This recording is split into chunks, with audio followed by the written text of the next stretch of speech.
Olá, boa noite. Eu sou Mariana Jungmann e você acompanha comigo a partir de agora todas as notícias que circularam hoje nos corredores do poder. A reforma trabalhista dá mais um passo em direção à votação no Senado com a apresentação de relatório e votos em separado da oposição na Comissão de Assuntos Sociais da Casa hoje. E também você vai ver aqui que o juiz Sérgio Moro condenou o ex-governador do Rio de Janeiro, Sérgio Cabral, a mais de 14 anos de prisão. Tudo isso a partir de agora pela TV Brasil, pela Rádio Nacional e emissoras públicas de todo o país.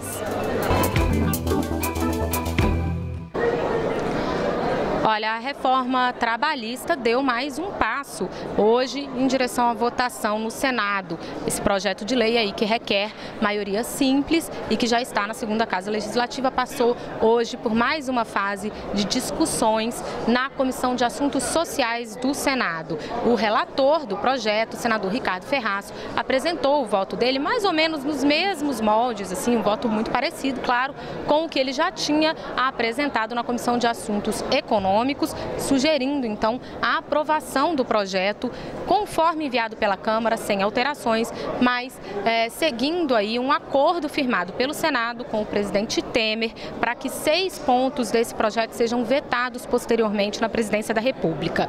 A oposição também marcou posição, apresentou 4 votos em separado, que são ali sugestões, né, uma posição de senadores quando não concordam com o voto do relator.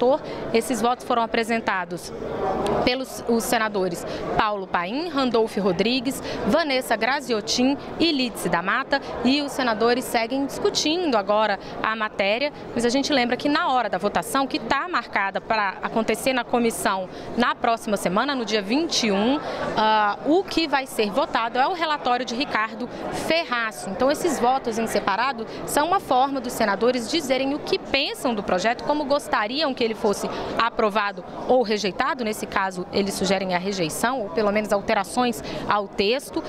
São uma forma deles dizerem isso, mas esses votos não chegam a ser colocados ali em votação na comissão. O que vai ser votado é o texto de Ricardo Ferraz.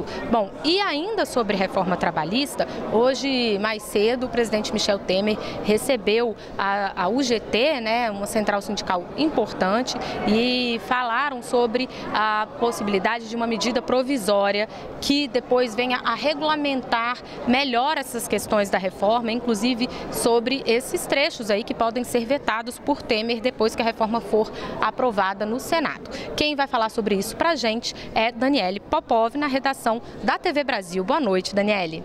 Oi, Mariana, boa noite para você, boa noite a todos. Pois é, o presidente Michel Temer se encontrou hoje com o presidente da União Geral dos Trabalhadores, a UGT, Ricardo Patat, no Palácio do Planalto para falar sobre reforma trabalhista.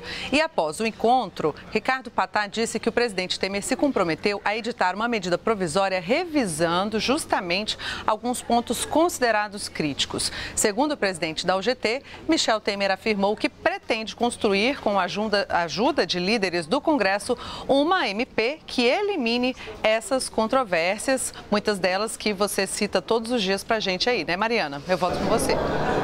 É isso mesmo, Dani. Apesar de tudo indicar que a base governista vai estar aí unida em torno dessa reforma, a gente sabe que existem mesmo essas controvérsias. Então, o presidente querendo aí sanar essas divergências, né? Bom, eu vou falar agora com o Marcelo Brandão, na redação da Agência Brasil, e tem uma informação para a gente de saúde, né, Marcelo? O Ministério da Saúde firmou um acordo importante para a retirada de sal dos alimentos industrializados, é isso? Isso, Mariana. Boa noite a você, boa noite a todos que nos acompanham. Um balanço divulgado hoje pelo Ministério da Saúde mostrou que a indústria retirou mais de 17 mil toneladas de sal dos alimentos desde 2011. Foi exatamente em 2011 que foi firmado um acordo com a Associação Brasileira das Indústrias de Alimentação para diminuir o sódio nos produtos alimentícios. A meta é que as indústrias promovam a retirada voluntária de 28 mil toneladas de sal das prateleiras até 2020. O maior percentual de redução foi observado nas sopas, que reduziram em média 65% de sódio por cada 100 gramas. Nas sopas instantâneas, a redução média observada foi de 49% por cada 100 gramas. O ministro da Saúde, Ricardo Barros, falou sobre o assunto. Ele ressaltou o trabalho que a indústria precisa fazer para entregar alimentos mais saudáveis ao consumidor. Vamos acompanhar. o excesso de sódio já foi tirado, agora requer tecnologia para substituir o sódio por outro componente dessas receitas. Então, há um investimento maior da indústria para o desenvolvimento dessas novas tecnologias e, por isso, não teremos um volume tão acelerado de retirada de sódio daqui para frente, porque a parte mais fácil já foi feita. Mas a indústria está disposta e sabe que o mercado quer alimentos mais saudáveis, vai investir e vai desenvolver esses novos produtos com certeza. O brasileiro consome atualmente 12 gramas de sódio por dia. Isso é mais do que o dobro do máximo sugerido pela Organização Mundial de Saúde, que é de 5 gramas. O consumo de sal em excesso pode levar a doenças crônicas, como hipertensão, diabetes e obesidade. Essas doenças, junto com doenças cardiovasculares, respiratórias e câncer, respondem por 72% dos óbitos no país. Mariana? É muito sal, né, Marcelo? E, aliás, é bom lembrar que o sal não é o único vilão da alimentação saudável, de quem quer ter saúde, né? A gente lembra que açúcar em excesso também faz muito mal, talvez até mais mal do que o sal. Aliás, bom mesmo é comer a comida que você faz na sua casa, que você cozinha, que você elimina ali o máximo possível dos produtos industrializados. Com certeza esse já é um dos passos mais importantes para se alimentar bem. Mas vamos voltar a falar com a Daniele Popov, lá na redação da TV Brasil, porque, Dani, foram lançados portais de participação ali, de transparência na Câmara dos Deputados, aqui na Câmara dos Deputados, né? Pois é, Mariana, agora vai ficar mais fácil, mais simples ter acesso a informações dos deputados federais. Foram lançados hoje 2 novos portais em comemoração aos 5 anos da Lei de Acesso à Informação, o Dados Abertos e o Desafio.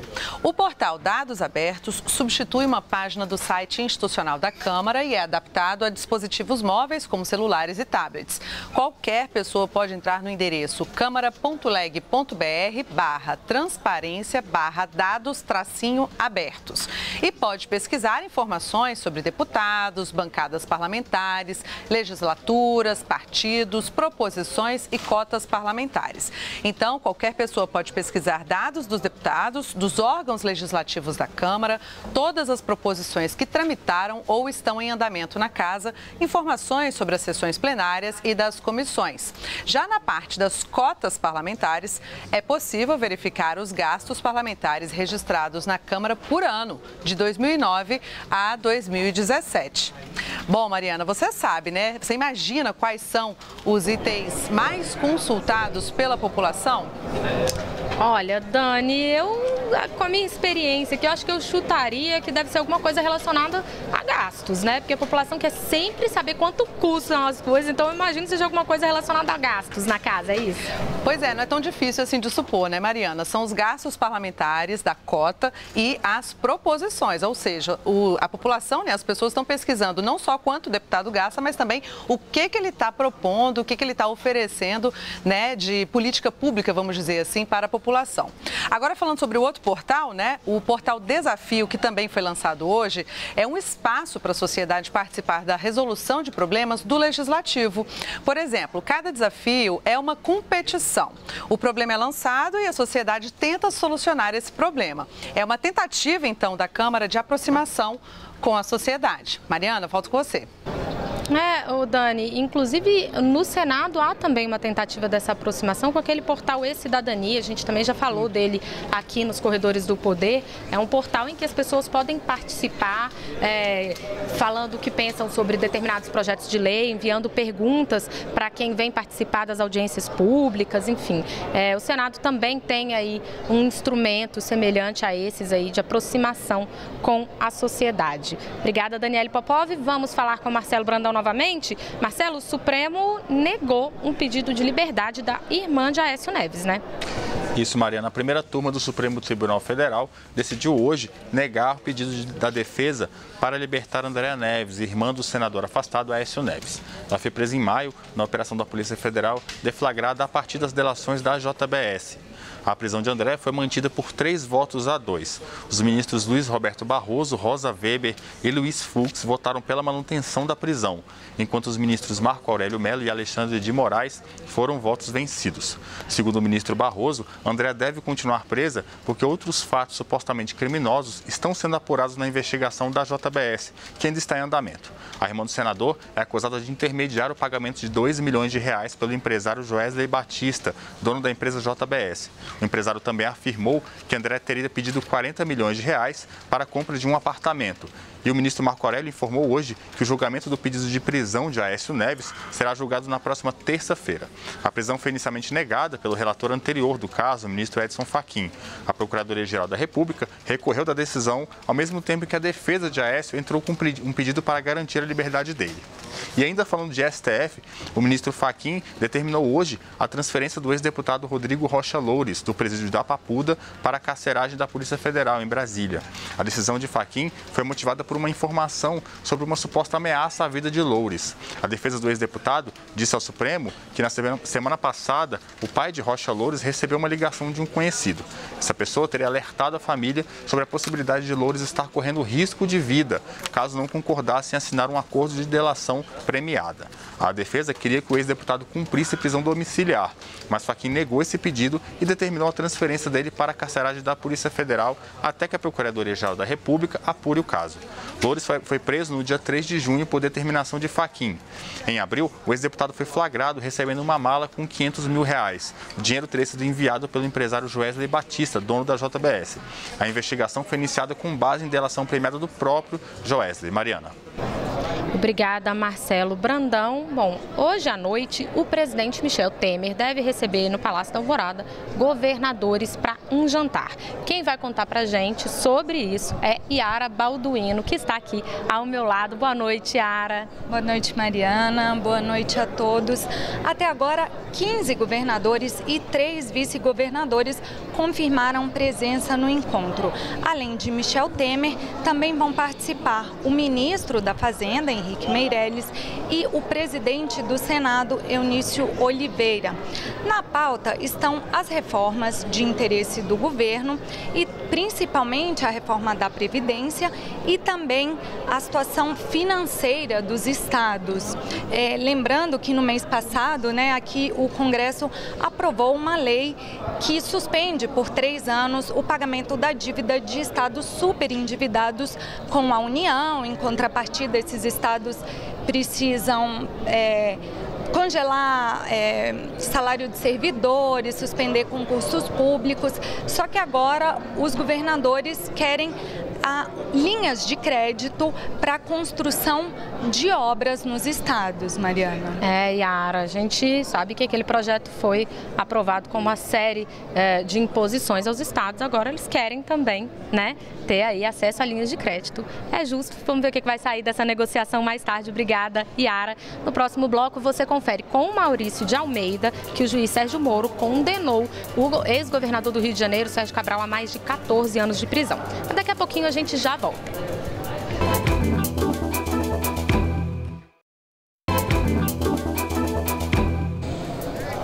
Olá, estamos de volta nos Corredores do Poder. No primeiro bloco, você conferiu conosco que a reforma trabalhista foi discutida hoje na Comissão de Assuntos Sociais do Senado, onde ela deve ser votada na próxima semana. E também que o presidente Michel Temer deve receber governadores para um jantar hoje à noite no Palácio da Alvorada. Bom, vamos agora falar com o Maurício de Almeida nos estúdios, na redação da EBC lá no Rio de Janeiro, porque Maurício vai trazer para a gente informações sobre a decisão do juiz Sérgio Moro a respeito da condenação do ex-governador do Rio, Sérgio Cabral. Boa noite, Maurício.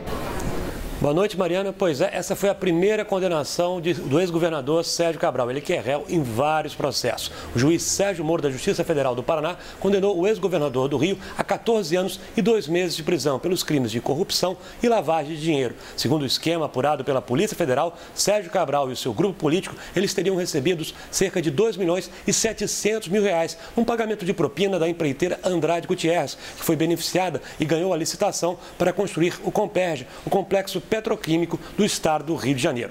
Nesta mesma ação, a mulher de Sérgio Cabral, Adriana Anselmo, também era acusada. Só que Sérgio Moro decidiu inocentar Adriana Anselmo por falta de provas. Mas Sérgio Moro condenou outros 2 ex-assessores de Sérgio Cabral. São eles o ex-secretário de governo, Wilson Carlos, e Carlos Miranda, que era apontado como um emissário de Sérgio Cabral. Era ele que fazia o transporte do dinheiro recebido com o pagamento das propinas.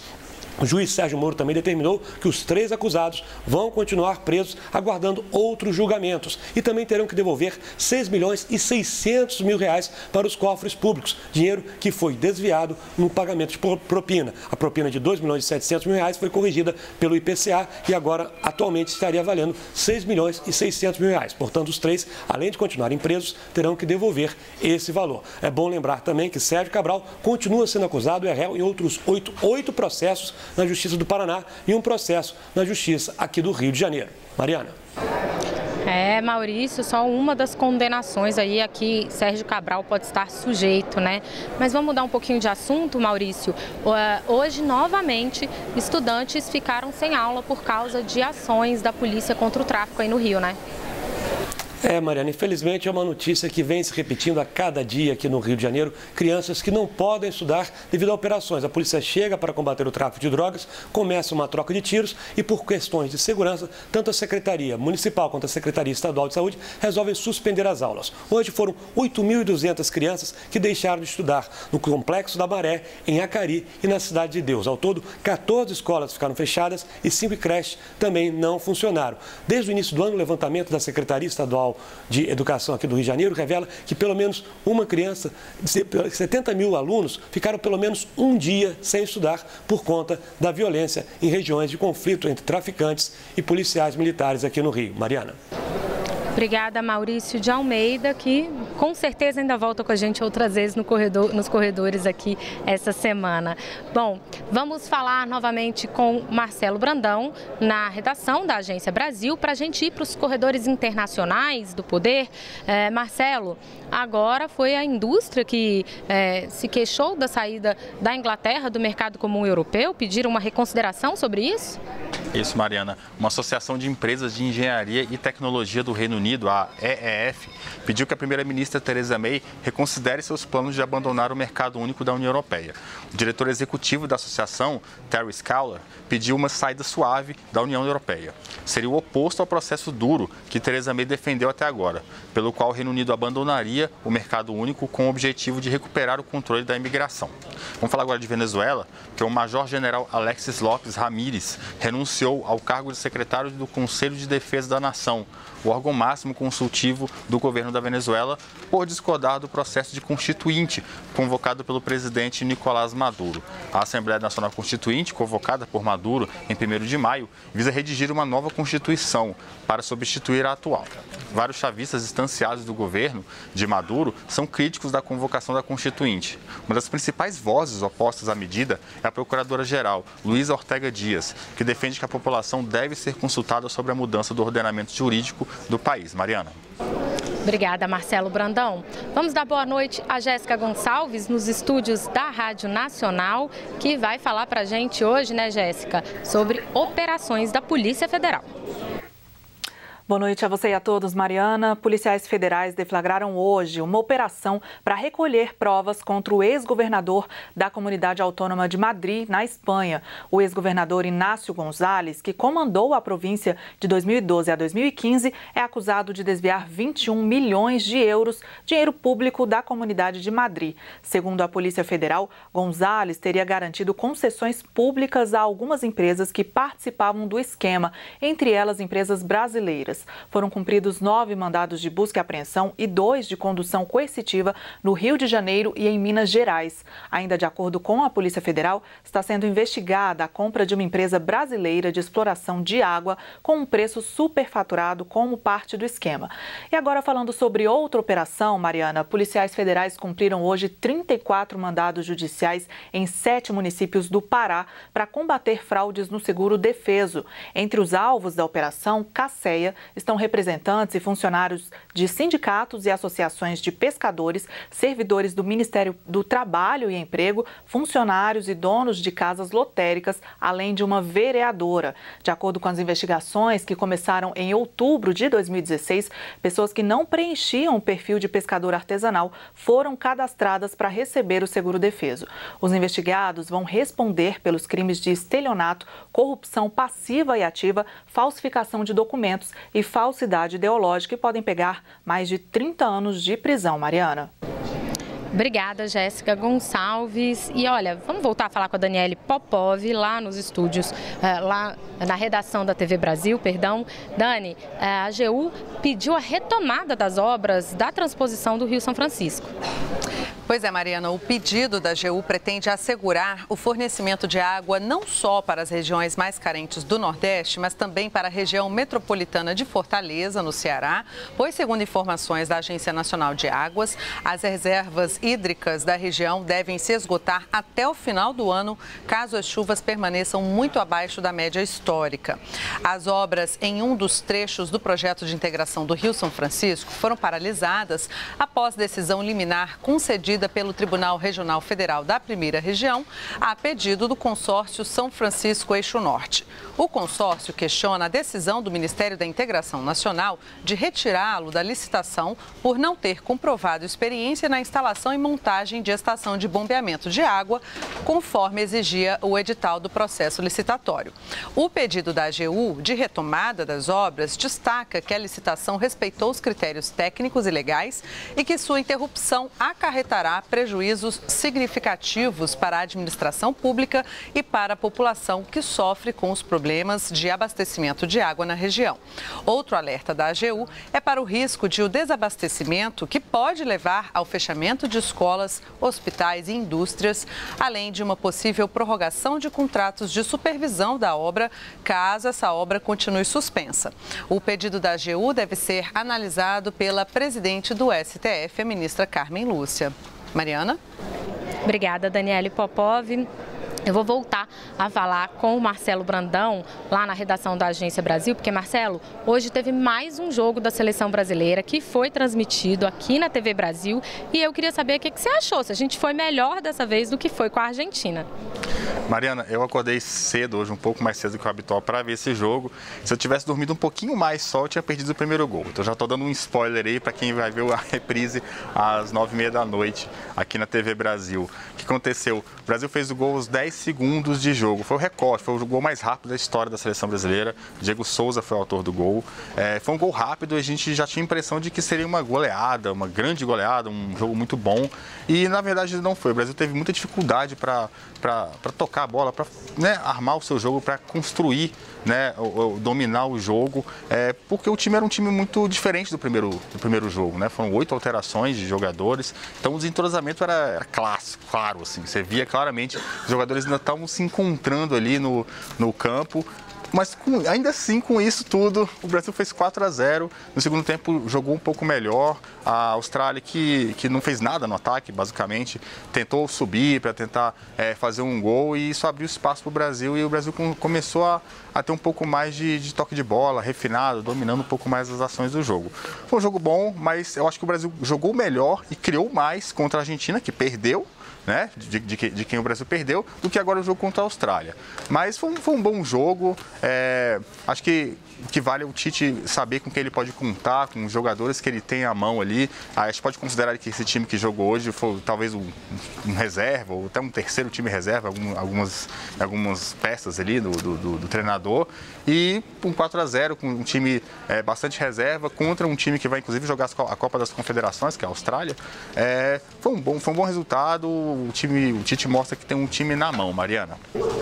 Pô, foi um excelente resultado, né, Marcelo? 4-0 não dá para dizer que foi só um bom resultado. Foi bem melhor do que a Argentina, bem ou mal aí, de quem a gente tinha perdido. Mas, Marcelo, eu vou te pedir uma última notícia aí.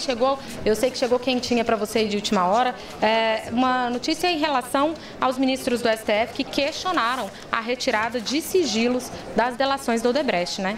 Isso, Mariana. Os ministros do Supremo Tribunal Federal, Dias Toffoli e Gilmar Mendes, criticaram a retirada do sigilo das delações dos ex-executivos da Odebrecht. A questão foi levantada durante o julgamento de mais de 50 recursos dos delatores. A retirada do sigilo foi autorizada pelo ministro Edson Fachin. A decisão foi questionada pelos advogados dos delatores. Eles entendem que houve violação às cláusulas do acordo de delação premiada. Toffoli citou o artigo 5 da Lei de Organizações Criminosas, que elenca entre os direitos do colaborador ter o nome, qualificação, imagem e demais informações pessoais preservados. Para Gilmar Mendes, outro crítico dessa abertura do sigilo, a retirada desses sigilos representou um flagrante descumprimento da lei. Os ministros Ricardo Lewandowski e Celso de Mello concordaram que o Supremo deve dar um entendimento melhor sobre o assunto antes da quebra de sigilos de depoimentos de delatores. Mariana.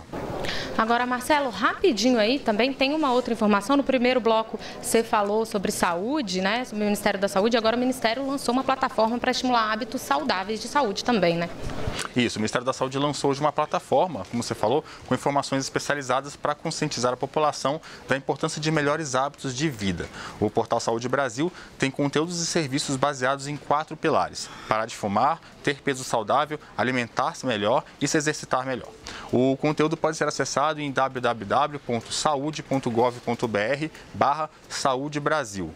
Ao acessar a plataforma, o internauta encontrará um questionário interativo sobre seus hábitos de saúde. Depois de responder esse questionário, ele recebe uma breve avaliação sobre seus hábitos e o que precisa fazer para se tornar mais saudável.